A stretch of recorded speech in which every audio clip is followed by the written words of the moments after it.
Quickie update on the YJ. I yanked the steering column, which, if you remember from I think the first video, I don't think I've done any other videos since. Pulled the steering column out because it had been smashed. Someone had broken into the key cylinder to try and open it up. And here it is. Here's the original. And fortunately or unfortunately, I don't know, whichever way you want to look at it, this is a 95 Jeep, and the YJs from those years have a different steering column and steering column top, or whatever you want to call this part of the steering column. It's different than previous ones, and the key is different. The ignition is different. I got a new ignition, no big deal. But this is my rebuilt steering column out of 3. I have a problem with this finger lid. There we go, 3. A tilt column over there from a 90 that I was going to rebuild. That was going to be fine to get it in there, but the bearing in that one was roasted, and it was the top where the bearing mount presses into. It had been bad for so long, it was worn out and no way of keeping the bearing in place. So I had to find another 95 steering column, which isn't easy. Most of the YJ parts you're finding are from the older stuff, because there was obviously more of them on the road. But this has been rebuilt. Got a weird little dilemma. I've got all these ignition parts. I should show you this. Guys that don't know about YJs, where is it? Where did I just put them? Oh, they're in my pocket. So of the 3 steering columns, I actually have 3 different hazard button possibilities. They all fit and do the exact same thing, but like this one is kind of the same as the other one, but it's red. This is the older style. This is the newer style, but with a white or a yellow triangle. This one has a red triangle and little red hazard triangles along the edge.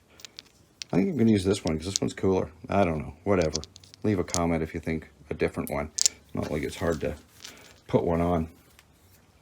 But people who don't know about these steering columns is the car starts down here. The ignition switch is down here. So is the brake light switch. So when you push pull the brake lever for high beams, it pushes on this switch down here, this clicky switch.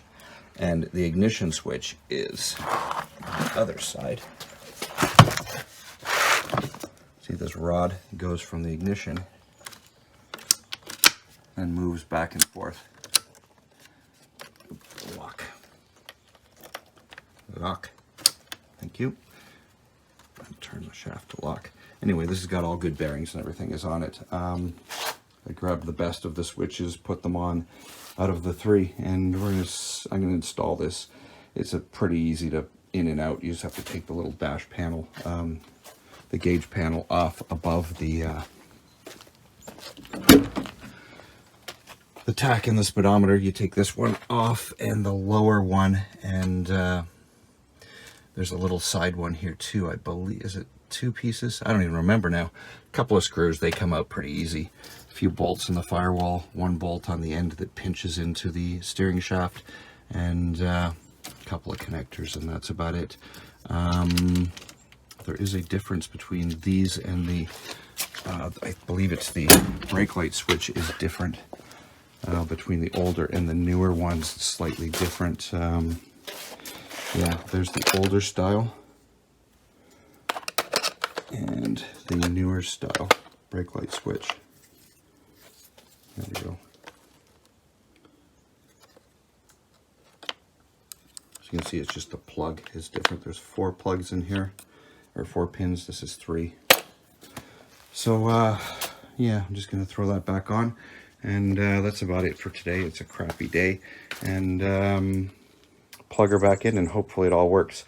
Now, once you get this your steering column put in, these are adjustable. The brake switch, the high beam switch, and the ignition switch, you can loosen these bolts and slide them along the little track so that they are in the proper place when you turn the key, or when you pull the high beam switch. Yeah, I'll be back when when I've got some more stuff to do. Sorry I've been a little slow on this, but weather and time. Thanks for watching.